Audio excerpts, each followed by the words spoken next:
이것보다 확실한 방법은 없어요. 어떤 강의를 듣고 성적이 오르는 게 아니고요. 여러분의 실력이 올라가서 성적이 오르는 거라고 생각을 해요. 파트 5, 6를 잘한다고 해서 파트 7을 잘한다고는 생각하지 않으셨으면 좋겠습니다. 그렇게 되면은 여러분의 실력이 올라가고 있다고 생각하시면 돼요. 무조건 성적은 올라요. 뭔가 자꾸 문제를 푸는데 기억이 나고 파트 7을 잘하기 위해서는 어떻게 해야 될까요? 많이 틀리더라고요. 책을 하나 소개해 드릴 거예요.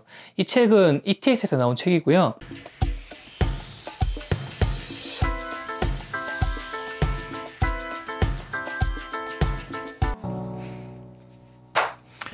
안녕하세요, 주현입니다. 오늘 영상은 파트 7 공부하시는데 제가 지난번에 서점을 갔다고 말씀을 드렸었어요. 그래서 책을 막 찾아보는 도중에 제 구독자님 중에서 ETS 파트 7 책을 소개해 주셨는데 그 책을 제가 한 30분 가량 정도 봤었어요. 그래서 책을 보면서 좋은지 안 좋은지 아니면 제 구독자님들에게 소개해 드려도 괜찮을지 한번 제 스스로 검사를 하고 왔는데, 저는 파트 7을 정말 중요하다고 생각을 하고 많은 구독자님들에게도 항상 파트 7 공부를 진짜 많이 하라고 말씀을 많이 해드렸었어요. 제가 하는 공부 방법대로 했을 때 가장 큰 문제점이 있죠. 기억이 잘 나요. 당연히 같은 지문을 반복해서 보다 보면은 내가 독해했던 지문이었고 내가 읽었던 문장이기 때문에 계속해서 기억이 남고 더 속도가 빨라지는 건 당연한 거예요. 근데 이게 내가 정말 잘하고 있는지 못하고 있는지 또는 내가 성적이 오르고 있는지 아닌지 계속 질문해 오시더라고요. 저도 그랬고, 그리고 제 구독자님 중에서 성적이 올랐다고 하시는 분도 그랬고, 무조건 성적은 올라요. 근데 이게 정말로 확실하냐 아니냐 했을 때 뭔가 자꾸 문제를 푸는데 기억이 나고 그 기억으로 문제를 푸는지 아닌지 자꾸 헷갈려서 걱정이 되시는 것 같아요. 하지만 그런 걱정들은 우선 여러분의 실력이 올라가고 있기 때문에 당연히 문제가 쉽게 풀리고 지문이 잘 보이는 거지, 절대로 반복된 걸 했기 때문에 쉬워졌다고는 생각하지 않으셨으면 좋겠어요. 물론 그게 없는 건 아니지만 그렇다고 해서 전적으로 그것 때문에 여러분의 실력이 낮아지거나 똑같아지는 건 아니고 점차 올라간다고 생각해 주시면 될 것 같아요. 파트 7을 잘하기 위해서 어떻게 해야 될까요? 저는 총 3가지가 필요하다고 생각을 합니다. 첫 번째는 어휘력. 어휘는 많이 알면 많이 할수록 좋죠. 하지만 실제 시험에서 여러분들이 아무리 많이 어휘를 공부하고 간다고 해도 무조건 모르는 단어는 나와요. 그렇기 때문에 절대로 지문에 나와 있는, 답지에 나와 있는 단어를 외우고 지문을 보지 마시고요. 지문을 먼저 풀고 문제를 푼 다음에 채점을 하고 그 다음에 문제 단어를 공부하시지, 절대로 단어 때문에 내가 이 지문을 못 풀어 라고 생각하지 마시고요. 계속해서 모르는 단어가 나왔을 때 나만의 대처법을 꼭 만드셨으면 좋겠습니다. 단어를 다 모른다 하더라도 문맥을 보고 어떤 내용인지 가늠한다 보면은 그 모르는 단어가 정말 핵심 단어가 아닐 확률이 더 높아요. 토익에서는 계속 반복돼서 나오는 단어를 쓰고 있고 그런 형태의 지문만 나오기 때문에 특별하게 어려운 단어는 키워드라고 할 수는 없는 것 같아요. 너무 모르는 단어가 나왔을 때 당황하지 마시고 그 단어는 그냥 몰라도 되는 단어니까 잠시 보류해둔 상태에서 문제를 풀어보시면 좋을 것 같아요. 그리고 두 번째는 문제풀이 능력입니다. 문제풀이 능력이라고 하는 거는 내가 지문을 읽고 문제를 풀 때 내가 정말로 잘 읽고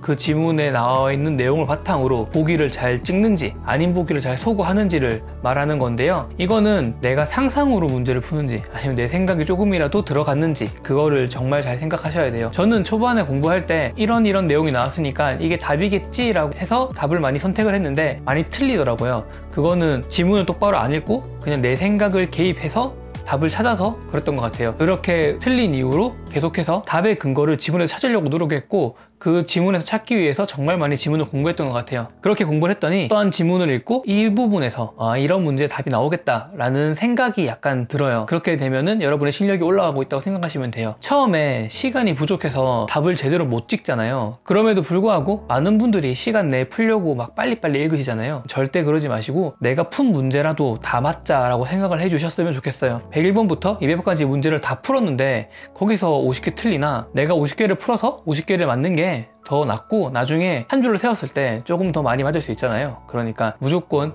문제를 제대로 읽고 제대로 풀 수 있는 능력을 키워줬으면 좋겠어요. 그렇게 했을 때 내가 문제를 계속 풀어도 내가 앞서 많이 틀렸더라면은 내가 풀었던 문제에도 자신감이 좀 떨어져요. 하지만 내가 푼 문제는 다 맞는다 라고 생각을 하셨으면 내가 푼 문제 다 맞기 때문에 앞으로 남은 문제만 신경 쓰시면 되겠죠. 꼭 문제를 푸실 때 제대로 근거를 찾고 그걸 바탕으로 답을 찍으셨으면 좋겠습니다. 그러한 연습을 꼭 하셔야 됩니다. 그리고 세 번째가 독해력이죠. 제가 RC가 리딩 컴프리hen션이라고 해서 독해력이라고 말씀을 드렸잖아요. 그러니까 제일 핵심은 독해력인데, 이 독해력이 안 되시는 분들은 제가 지난 영상에서 말씀해드렸지만 독해력 책을 구매하시던지 아니면은 파트 7 지문을 많이 보시던지 하시는 게 제일 좋아요. 토익 문장을 많이 봄으로써 내 독해력을 올린다면은 당연히 토익에 도움이 되는 건 맞아요. 근데 정말 지루하다는 거, 그거는 저도 경험했고 제 구독자님들 중에서 많이 경험을 하셨겠지만 이것보다 확실한 방법은 없어요. 어떤 강의를 듣고 성적이 오르는 게 아니고요, 여러분의 실력이 올라가서 성적이 오르는 거라고 생각을 해요. 여러분의 실력을 올릴 수 있는 그런 공부를 하셨으면 좋겠어요.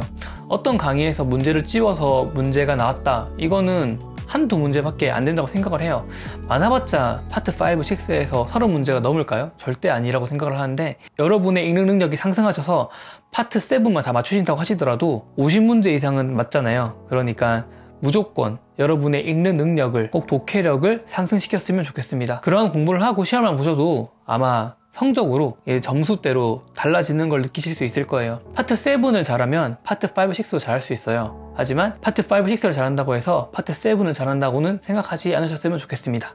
제가 파트 7에 대해서 항상 말씀을 많이 드렸잖아요. 근데 이 파트 7을 공부하시는 분들이 항상 저에게 물어보시는 가장 1번 질문이, 내가 공부를 하다 보니까 지문을 많이 읽어서 기억이 나서 푸는 건지, 아니면 내가 정말 잘 읽고 있어서 잘 풀고 있는 건지 잘 모르겠다, 아니면 내 실력이 올라가는지도 잘 모르겠다 라고 하시는 그런 질문이 진짜 많아요. 근데 여러분이 지문을 많이 읽다 보시면은 당연히 실력이 올라가서 지문을 잘 읽히는 것도 있고요, 읽었던 지문을 반복해서 보다 보니까 기억이 나는 것도 당연히 있어요. 하지만 저는 전자가 더 크다고 생각을 합니다. 아무리 기억이 난다고 해도 내가 읽은 걸 바탕으로 해서 기억이 나는 거기 때문에 단순히 기억으로만 푸는 건 아닌 것 같아요. 계속 꾸준히 읽어주시면 너무 좋은 거고요. 여러분들께서 만약에 한 가지 지문을 가지고 계속 7번에서 10번 그 이상을 공부를 하시면은 당연히 기억이 남는 게 맞아요. 하지만 이 방법으로 가장 좋은 게 뭐냐면, 한 지문을 계속해서 보면은 지문이 어떤 내용이 어떤 구성으로 되어 있고 어떤 단락에는 어떤 내용이 있는지 잘 파악이 돼요. 그러면은 어떠한 순서든 기승전결이라고 다들 아시죠? 그렇게 지문의 구성이 잘 되어 있는 것이 눈에 들어오기 때문에 지문의 유형마다 어떤 내용이 구성되어 있는지, 어떤 순서로 나와 있는지 파악이 되기 시작합니다. 그렇게 공부를 했을 때 제일 좋은 거는 비슷한 유형의 지문이 나왔을 때 대충 이런 내용이 나오겠다, 이런 방식으로 전개가 되겠다 라고 생각이 들게 돼요. 그렇게 하기 위해서 한 가지 지문을 계속해서 반복적으로 읽으라고 하는 거고요. 한 가지 지문만 반복해서 읽었을 때 내가 기억으로 푸는지 제대로 푸는지 잘 모르겠다 하시면은 전체 지문을 하나의 세트로 생각하시고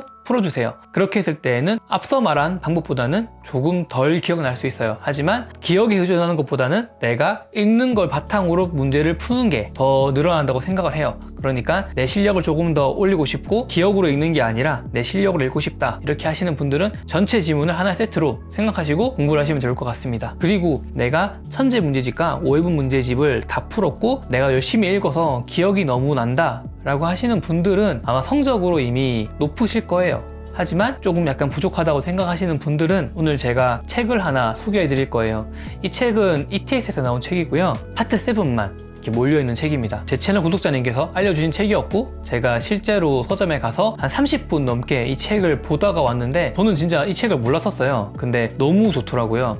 지문의 유형별 또는 문제 유형별, 그리고 실전 테스트까지 답지도 정말 잘 돼 있었고 양이 정말 많았기 때문에 내가 정말 기억으로 푸는지 내 실력으로 푸는지 점검해보는 데 있어서는 정말 좋을 것 같아요. 일반 모의고사집이나 제가 말씀해드린 ETS에서 나온 다른 문제집 2권 같은 경우에는 파트 5도 같이 있잖아요. 뭔가 파트 7만 풀게 됐을 때 안 푼 문제가 있으면은 좀 약간 심적으로 다시 풀어야 되지 않을까 라고 생각이 들겠지만, 이 책 같은 경우에는 파트 7만 있기 때문에 꼭 공부를 해보셨으면 좋겠습니다. 그리고 지문의 길이도 짧은 것, 긴 것, 그리고 연기형 지문까지 다 있었고요. 제가 문제를 풀어봤을 때에는 기출문제집과 그렇게 크게 난이도 차이는 없었던 것 같아요. 그러니까 파트 7 공부를 조금 더 많이 하시고 싶으신 분들은 꼭 이 책을 푸시면 좋을 것 같고요. 일반 사설 문제집 같은 경우에는 지문과 문제가 좀 많이 지저분하게 나와 있어요. 항상 저는 비추를 하는 거고요. 제가 실제로 이 책을 풀어봤을 때에는 문제가 깔끔했고 문제에 있는 단서나 또는 지문에 있는 단서가 지저분하거나 뭔가 헷갈리게 나온 게 아니라 진짜 제대로 읽으면 풀 수 있을 만한 수준으로 나왔던 것 같아요. 그러니까 파트 7 공부만 진짜 제대로 해보고 싶으신 분들은 꼭 이 책을 사셔서 공부를 해보시되, 양이 정말 많아요. 약간 내가 부족한 지문을 선별적으로 하시거나 아니면은 진짜 파트 7만 다 맞고 싶다 하시는 분들은 풀어보셨으면 좋겠습니다. 오늘 준비한 영상은 여기까지고요. 제 영상이 도움이 되셨거나 공감이 가셨다면은 구독과 좋아요 눌러주시고요. 제 영상을 공유해주세요. 그러면 성적으로 보답해드리도록 하겠습니다. 날씨가 많이 선선해져서 일교차가 약간 심한데 감기 조심하시고요. 감기 걸리면 공부하는데 정말 힘든 거 아시죠? 그러니까 뭐 컨디션 관리 잘 하시고, 항상 토익은 컨디션이 좋았을 때 그게 더 시너지가 커지는 거니까 꼭 관리를 잘 하시길 바랍니다. 앞으로 더 좋은 영상으로 찾아오는 주야가 되도록 하겠습니다. 영상을 시청해 주셔서 너무너무 감사합니다.